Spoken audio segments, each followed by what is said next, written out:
सुबह के बजे हैं 6 और देखिए फॉग, देखिए कितना सारा फॉग है। नाश्ते के लिए यहाँ पे जगदीश में ब्रेक लिया था एक्सप्रेस पे, देखिए यहाँ पे। अभी हम जो क्रॉस कर रहे हैं ब्रिज, वो विश्वामित्री नदी के ऊपर का ब्रिज है। डाकोर यहाँ से अभी 20 किलोमीटर रह गया है और उसके लिए हमें आगे से लेफ्ट की ओर जाना है। जय रणछोड़ डाकोर टेम्पल हम लोग पहुंच चुके हैं। कहा जाता है कि पुजारियों ने मूर्ति के बदले मूर्ति के वजन जितना सोना मांगा। मंदिर लगभग 90 फीट ऊंचा है। मंदिर के आसपास कई दुकानों पर ताजा प्रसाद मिलता है। ध्वजा भगवान की विजय, धर्म और दिव्य उपस्थिति का प्रतीक मानी जाती है। पास में ही लक्ष्मी जी का भी टेम्पल है। लास्ट व्लॉग में हमने डाकोर की पूरी जर्नी देखी। अब यहां से कंटिन्यू करते हैं पावागढ़ की ओर। पावागढ़ की दूरी यहां से करीबन 65 किलोमीटर है। 1 से 1.5 घंटे के बीच में हम लोग पहुंच जाएंगे। रास्ता बहुत ही अच्छा है, आप देख सकते हैं एक्सप्रेसवे है।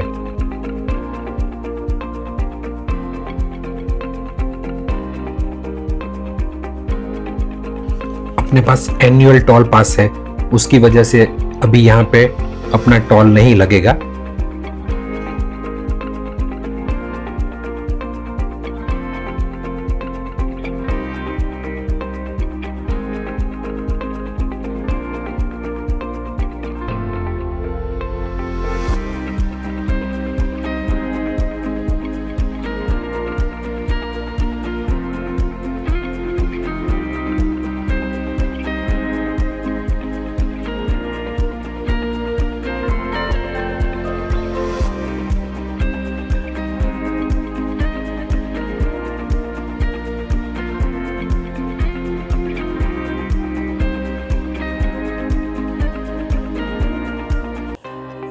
N1 यहाँ पे अभी खत्म हो रहा है और हम लोग बड़ौदा पहुंच गए हैं।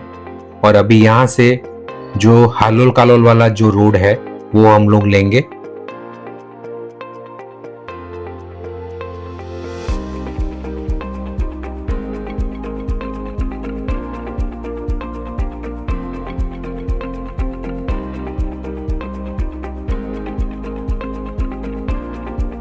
एक्सप्रेसवे यहाँ खत्म हुआ। अगर आप राइट साइड जाओगे तो बड़ौदा सिटी के अंदर जाओगे। हमें यहाँ से अभी लेफ्ट मुड़ना है और यहाँ से अभी सीधा 50 किलोमीटर है यहाँ से।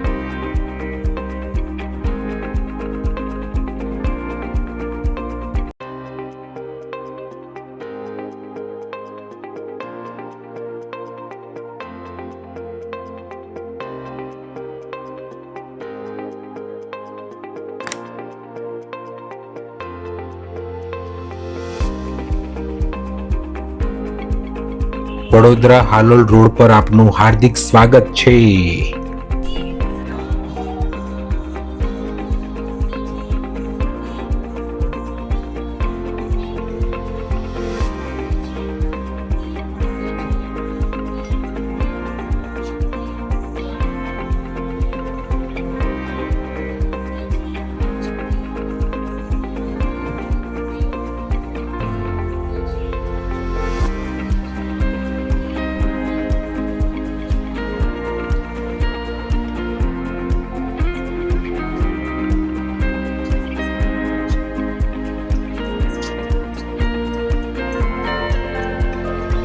ये 4 लेन हाईवे है और ये सीधा हालोल कालोल गोधरा होके शामड़ाजी होके आपको राजस्थान में जुड़ेगा।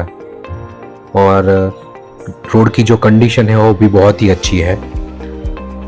अभी दोपहर का टाइम है तो ट्रैफिक बिल्कुल नहीं है। सॉन्ग्स बज रहे हैं 90s वाले।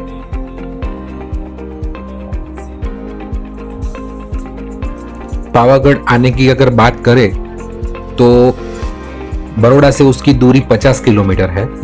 तो नज़दीकी जो रेलवे स्टेशन है वो भी आपको बड़ौदा ही है और एयरपोर्ट जो है वो भी बड़ौदा ही है। तो वहाँ से आप टैक्सी लेके भी आ सकते हैं। बड़ौदा तक आपको आना होगा। आपको 1-1.25 घंटे के अंदर आराम से आप पावागढ़ पहुँच जाएंगे।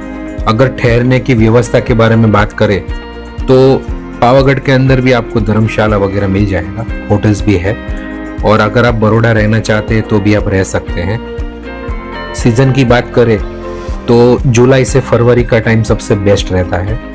मॉनसून के अंदर ये पूरा जो एरिया है वो आपको पूरा ग्रीन दिखेगा, और यहाँ पे समर के अंदर गर्मी बहुत ज़्यादा पड़ती है, तो पॉसिबल हो तो समर में यहाँ आने का अवॉइड ही कीजिए आप।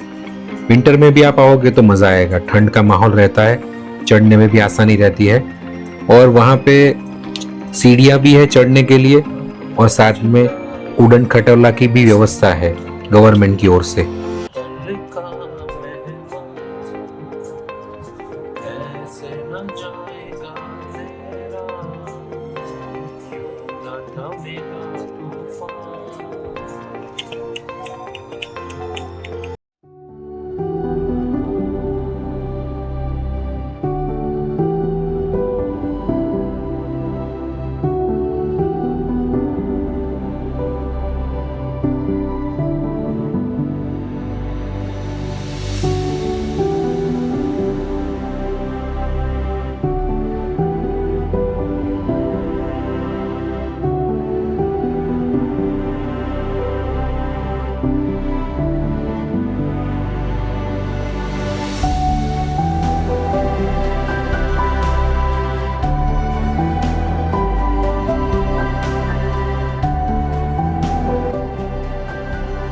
कभी सोचा है कि मंजिल से भी ज्यादा खूबसूरत रास्ते हो सकते हैं? गुजरात की इन सड़कों पर यह सफर सिर्फ दूरी नहीं, एक नई कहानी लेकर आया है।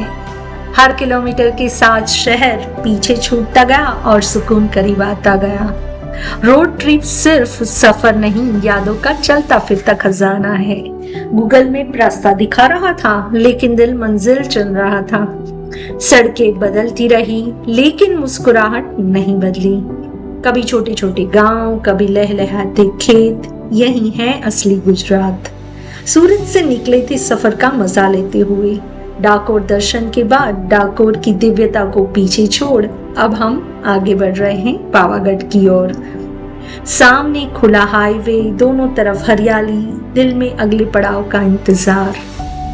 सड़क पर दौड़ती हमारी कार और बदलते नजारे, यही तो रोड ट्रिप का असली जादू है। यहाँ घड़ी नहीं, रास्ते तय करते हैं कि कब रुकना है और कब आगे बढ़ना है। हर कुछ किलोमीटर पर गुजरात का एक नया रंग देखने को मिल जाएगा आपको। आज तो છે આપણા ગુજરાતની ખાસિયત। આપણા એક લેખક કવિ છે ધ્રુવ ભટ્ટ, એમણે બહુ સરસ લખેલું છે, ઓ ચિંતુ કોઈ મને રસ્તે મળે ને કદી ધીરેથી પૂછે કે કેમ છે। આપણે તો કહીએ કે દરિયાસી મોજ માને ઉપરથી કુદરતની રહેમ છે। ફાટેલા ખિસ્સાની આડમાં મૂકી છે અમે છલકાતી મલકાતી મોજ। એકલો બોધોય મેળામાં હોય એવું લાગ્યા કરે છે રોજ। તાળું વસાય નહીં એવડી પટારીમાં આપણો ખજાનો હેમ ખેમ છે। આપણે તો કહીએ કે દરિયાસી મોજને ઉપરથી કુદરતની રહેમ છે। આવું જ ગુજરાતીઓનું છે। ગુજરાતી હંમેશા મોજમાં હોય અને ગુજરાત હંમેશા ગુજરાતીઓના હૃદયમાં ધબકતું રહે। તો આ રીતે આગળ વધી રહ્યા છીએ, ધીરે ધીરે पावागढ़ नजदीक आ रहा है और अब महसूस हो रहा है कि हम सिर्फ ड्राइव नहीं कर रहे हैं, गुजरात को जी रहे हैं। डाकोर की शांति से निकलकर अब हम मां काली की नगरी की ओर बढ़ रहे हैं। यह सफर बता रहा है कि खूबसूरती सिर्फ मंजिल में नहीं, पूरे रास्ते में बसी होती है। कुछ सफर मंजिल तक पहुंचने के लिए नहीं, खुद को ढूंढने के लिए किए जाते हैं। अगर जिंदगी एक किताब है तो रोड ट्रिप जो है ना, वो उसका एक सबसे रोमांचक अध्याय है। अगर आप भी गुजरात घूमने का सपना देख रहे हैं तो यह रूट अपनी ट्रैवल लिस्ट में जरूर से जोड़िए। कभी हंसी, कभी गाने, कभी लंबी खामोशी। यही तो होती है परफेक्ट रोड ट्रिप। तो चलिए जुड़े रहिए माइल्स एंड मेमोरीज विद योगी के साथ। लाइक, शेयर, कमेंट और खास करके सब्सक्राइब करना बिल्कुल भी मत भूलिएगा। आपका साथ बनाए रखिए, मंजिलें और भी तय करनी है।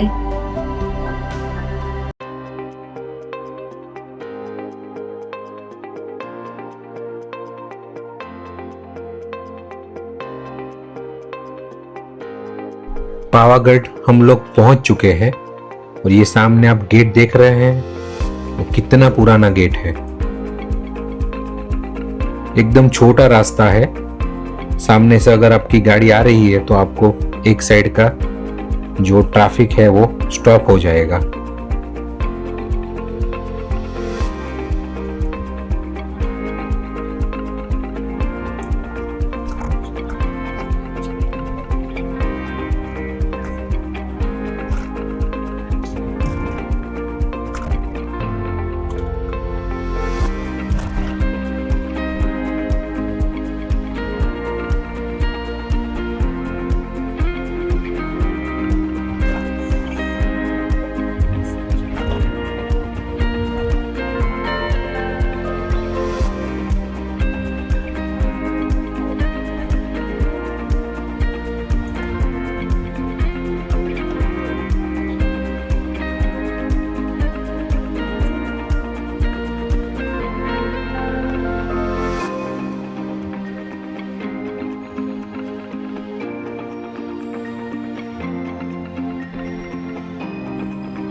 चलिए गाड़ी पार्क करते हैं पार्किंग में और मंदिर की ओर चलते हैं। अभी उड़न खटोला की टिकट लेने के लिए हम लोग लाइन में जा रहे हैं।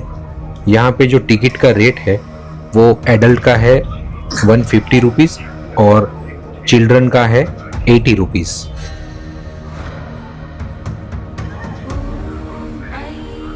ये सामने आप देख रहे हैं ये उड़न खटोला का नज़ारा कितना प्यारा लग रहा है।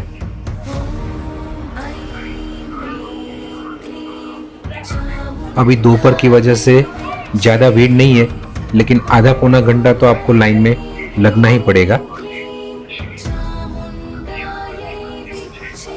ये नज़ारा आपको मैं उड़न खटोला में बैठ के दिखा रहा हूँ।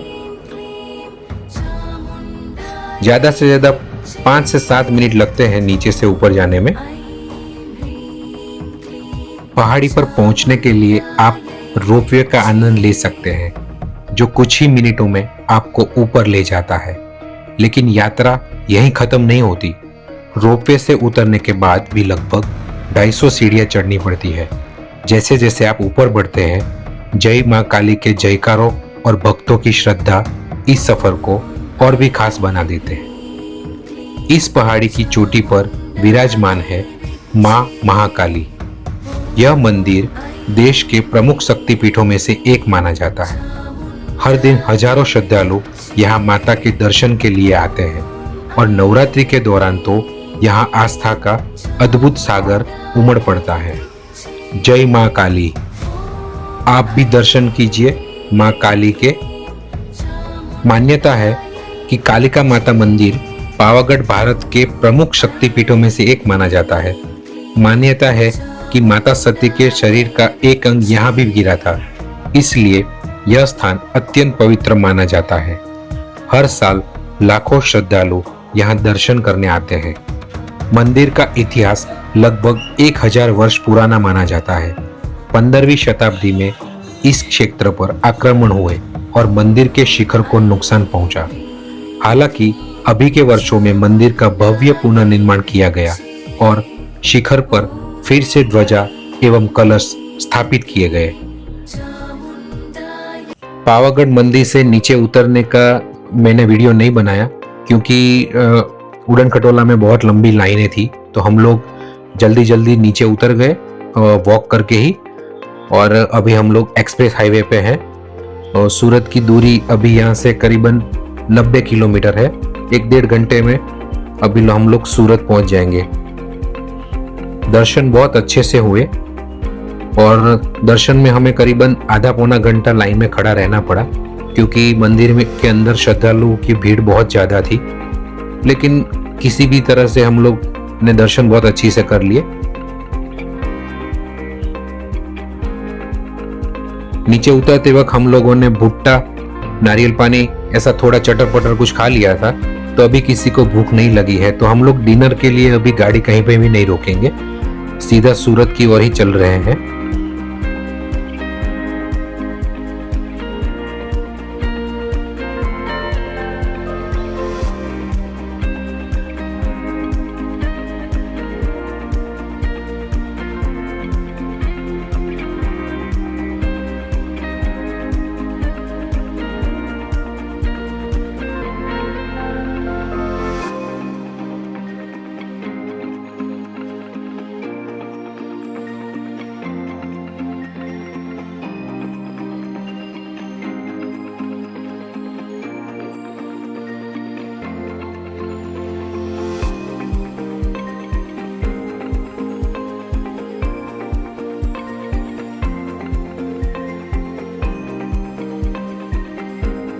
रात के बजे हैं 10:30 और सूरत अभी भी यहाँ से 50 किलोमीटर दूर है।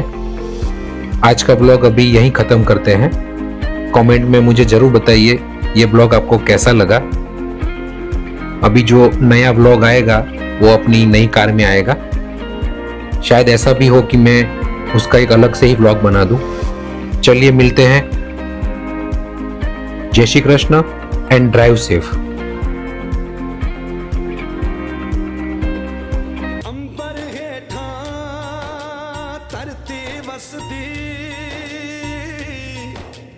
इथे हर रुत हसदी हो, किन्ना सोना देश है मेरा, देश है मेरा, देश है मेरा।